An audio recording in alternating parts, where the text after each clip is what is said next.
Jesus divided humans into three types. Only one can enter the monad. Which are you? There is a teaching of Jesus that the Church has hidden since the beginning, not because it contradicts the gospel, but because it reveals a truth so uncomfortable, so divisive, so absolute, that if Christians understood it, the entire foundation of institutional religion would collapse. Jesus taught that humanity is not one species with equal potential. Humanity is three distinct types of beings, each with a different origin, a different destiny, and a different capacity for spiritual awakening. The first type cannot awaken in this lifetime. They are bound to the material realm, incapable of perceiving spiritual reality, destined to cycle endlessly through reincarnation until something fundamental shifts in their consciousness. The second type can awaken, partially. They can develop morality, devotion, and religious faith. But they will never reach the highest levels of consciousness. They will never merge with the monad. They are meant to serve, to support, to prepare the way for the third type. And the third type, the chosen ones, the pneumatics, the spiritual elect, these are the only souls capable of complete liberation. Only they can escape the reincarnation trap. Only they can return to the monad. Only they possess the divine spark that makes ascension possible. This teaching comes from the Gnostic Christians, the esoteric followers of Jesus who preserved his secret wisdom, while the institutional church built an empire on half-truths and control. And tonight, you will learn which type you are, because if you are watching this video, if these words resonate in your spirit at a level beyond intellectual agreement, there is a very high probability you are the third type. And everything you thought you knew about salvation, about equality, about whosoever believes, is about to be shattered. The three types: Hylics, Psychics, and Pneumatics. The Gnostic Christians used Greek terms to describe the three types of humans.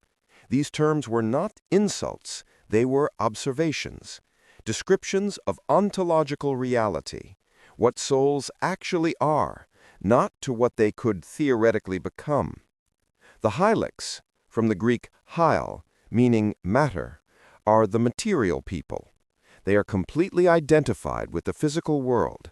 Their consciousness is bound to the body, to the five senses, to material survival and pleasure.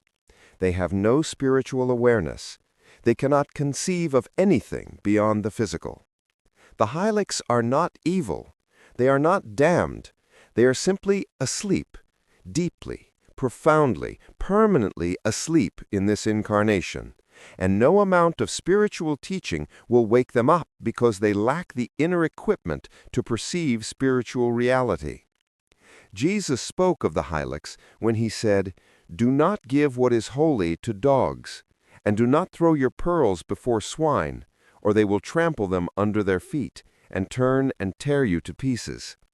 This was not cruelty. This was instruction. Some souls cannot receive the mysteries. Trying to teach them spiritual truth is like trying to teach algebra to a rock. The Psychics, from psyche, meaning soul, are the soul people.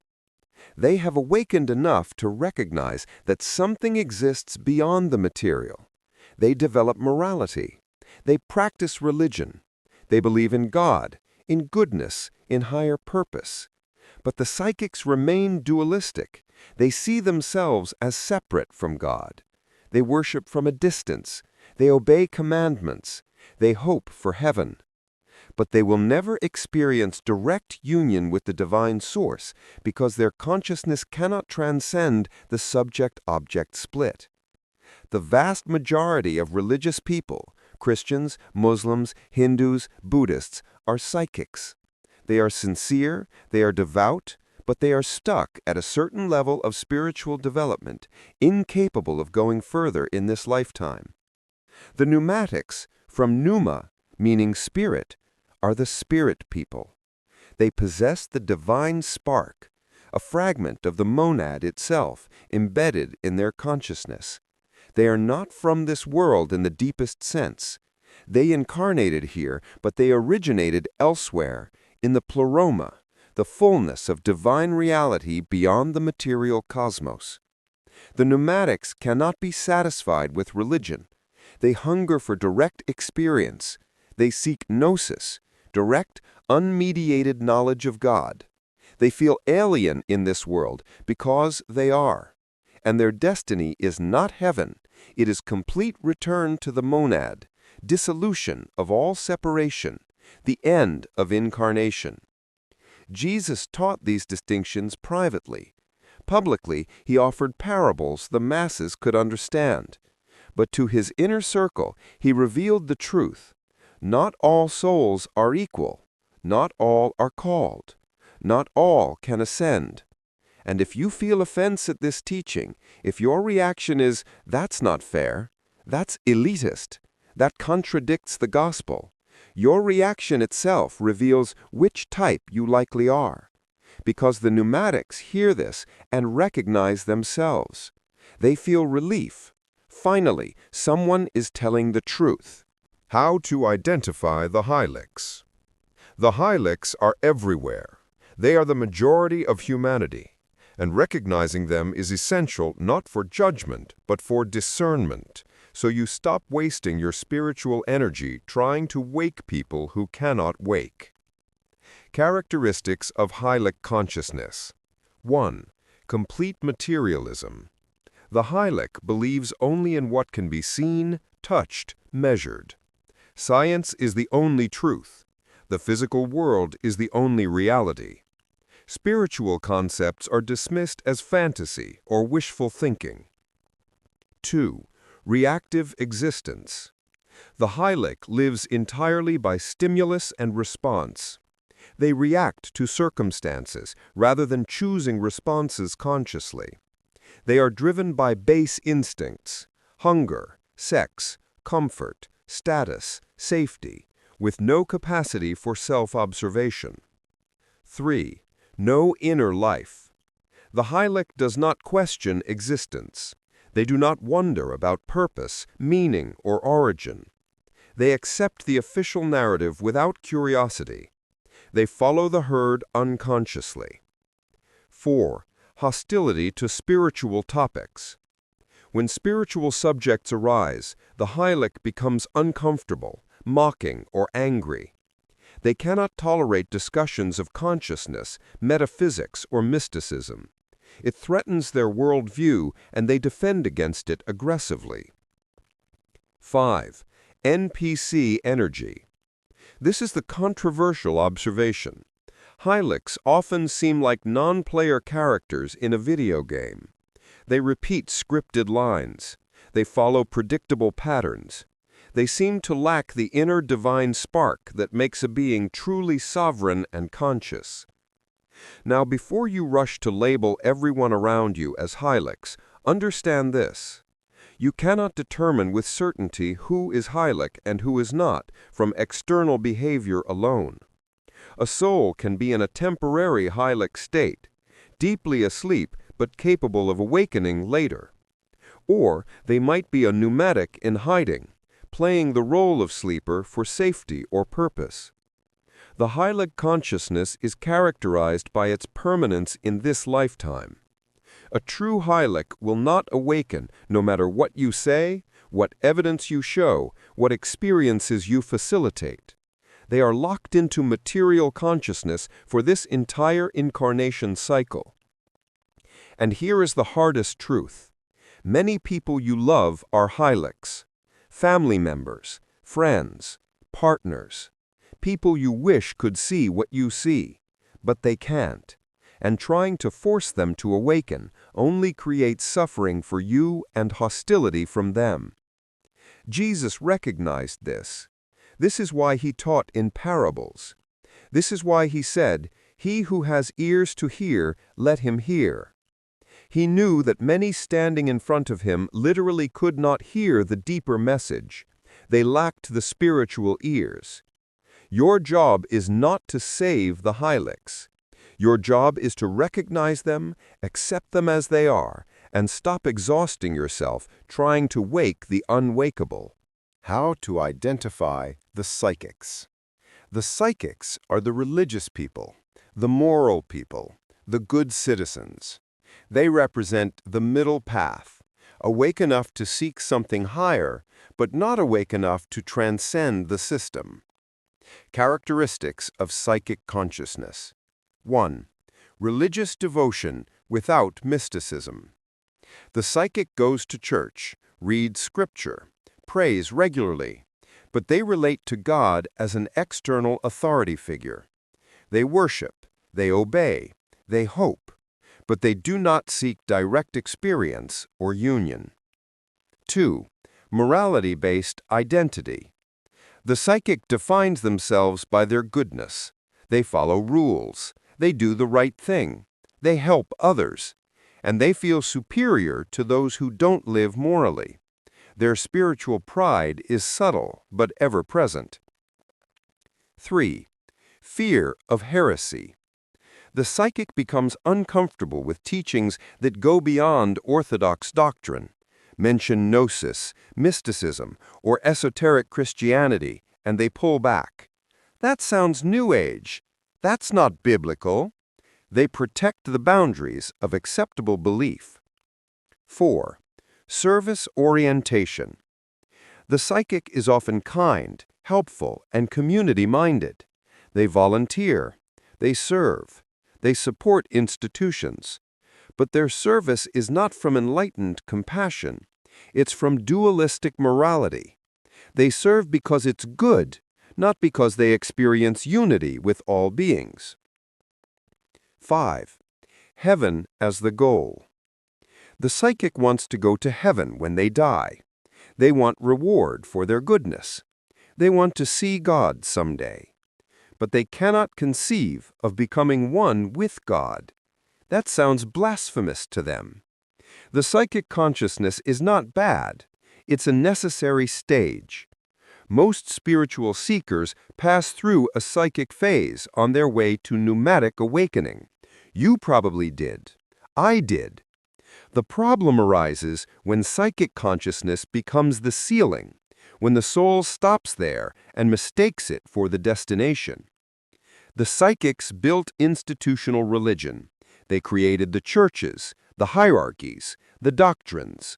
They needed structure, authority, and clear rules to feel safe. And there's nothing wrong with this for souls at that level.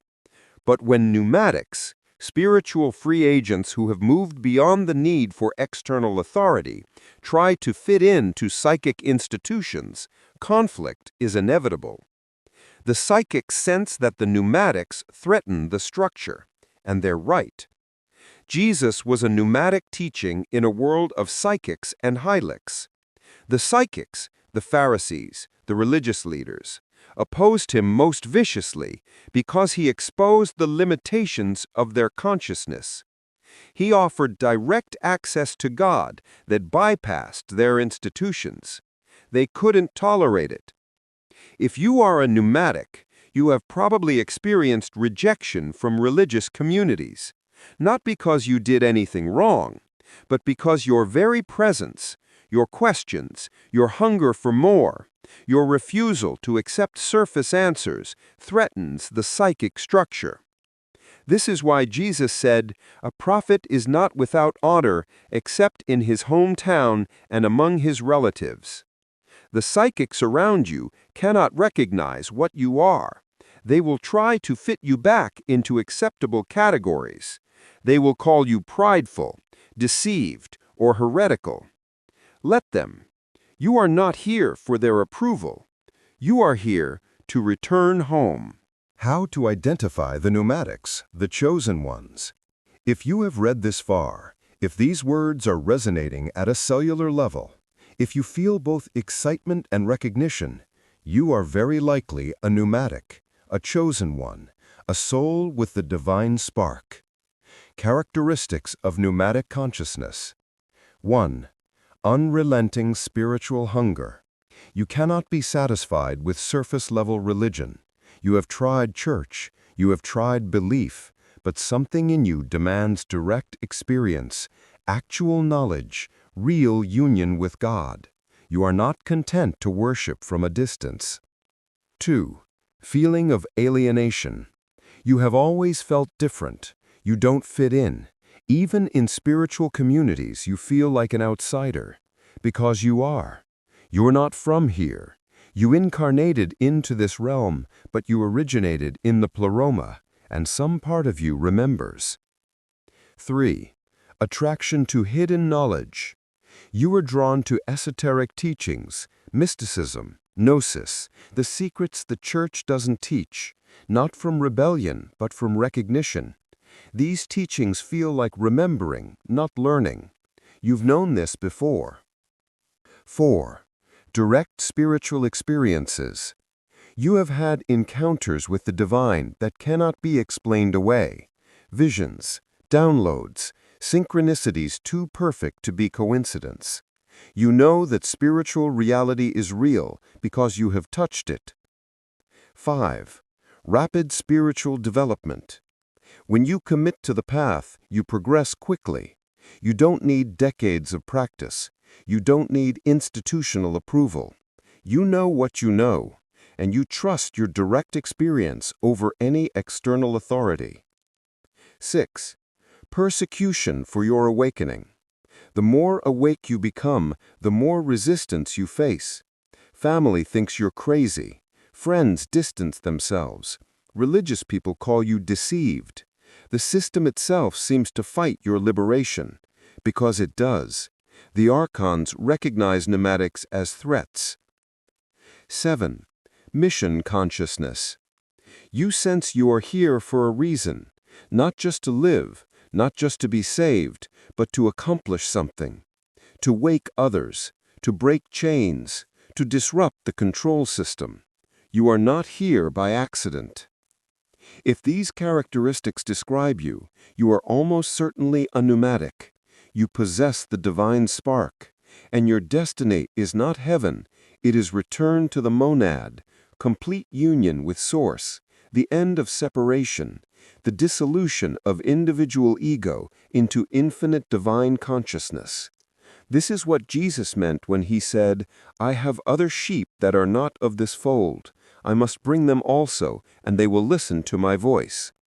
The pneumatics are the other sheep, not of this world, but here temporarily, for a purpose. Only pneumatics can enter the monad. Here is the hardest truth, the teaching that will offend the psychics and confuse the Hylics. Only pneumatics can enter the monad. Only those with the divine spark can achieve complete union with Source. The Hylics will reincarnate endlessly until they evolve enough to become psychics. The psychics will eventually reach a pleasant afterlife realm, what Christians call heaven, where they exist in eternal worship and service.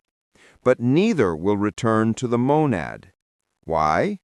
Because return to the monad requires something they do not possess, the capacity to dissolve the self entirely, to become nothing, to surrender all identity, all individuality, all separation.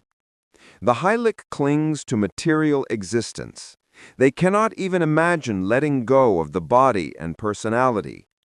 The psychic clings to moral identity and religious role. I am a good Christian.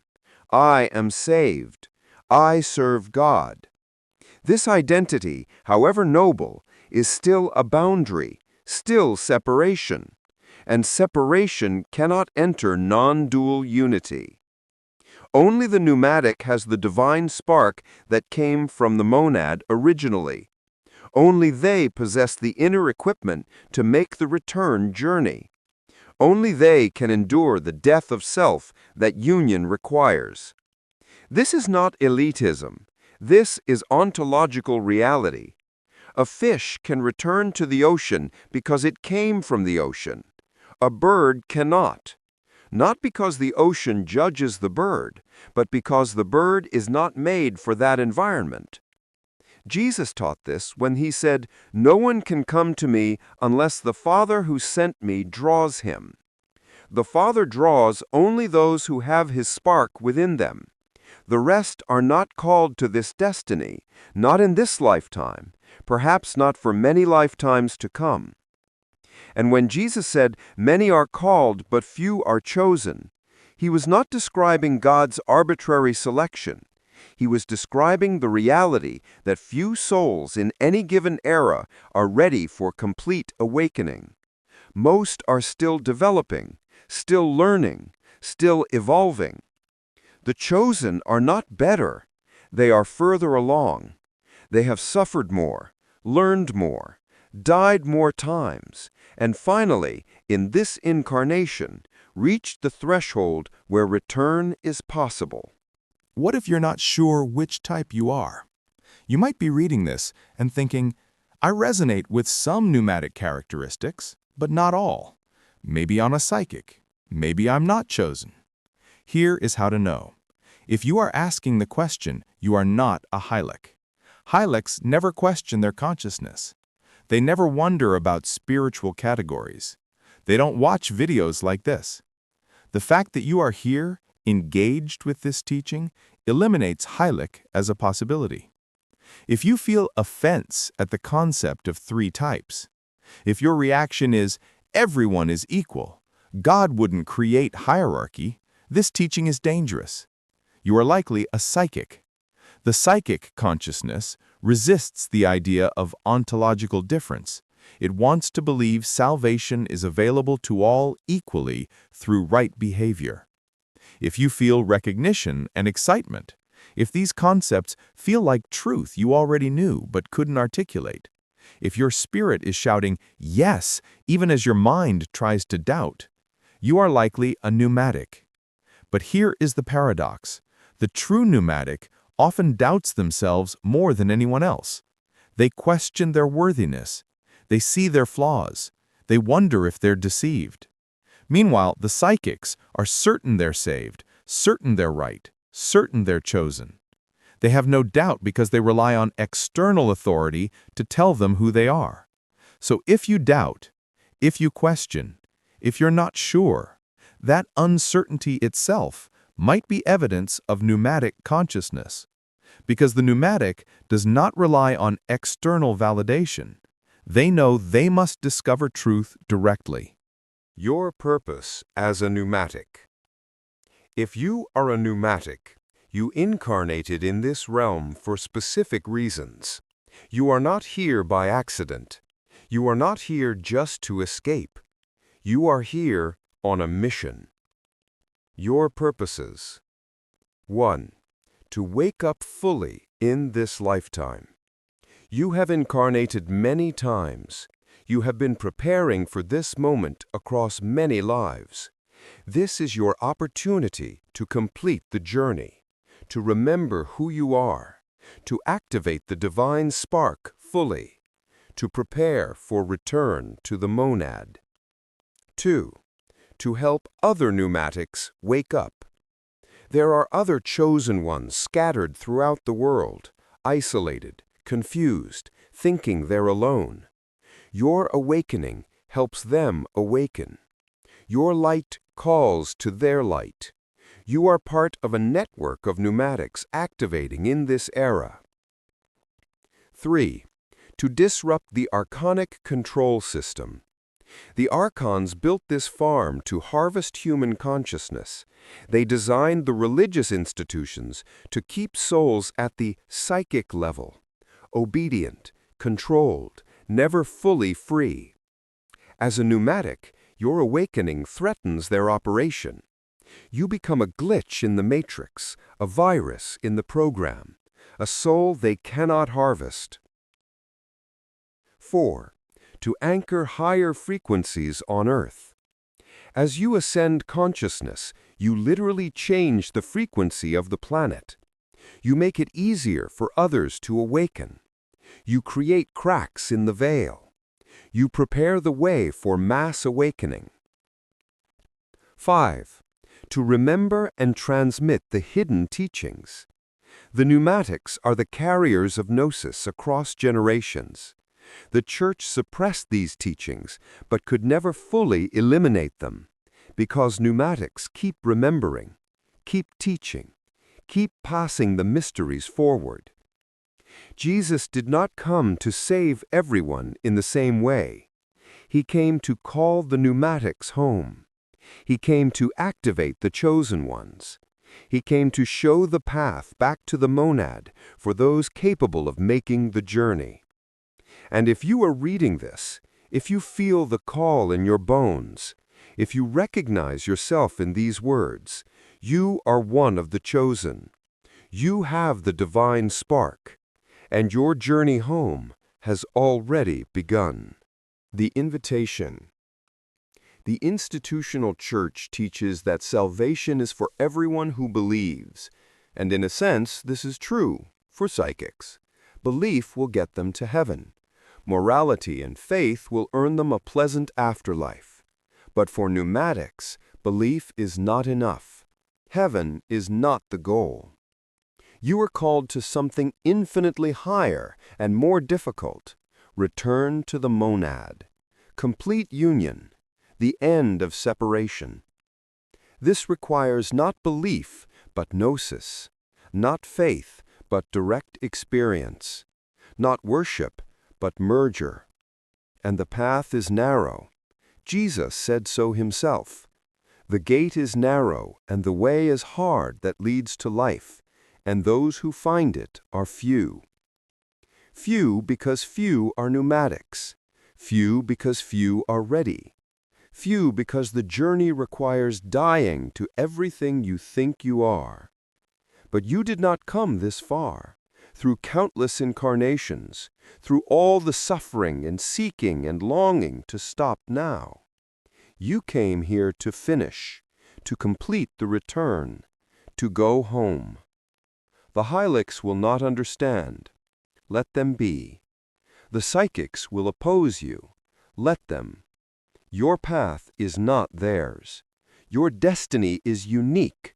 You are a pneumatic, a chosen one, a divine spark incarnated in matter, preparing for return to infinite light. And the monad is calling you home. Which type are you? You already know.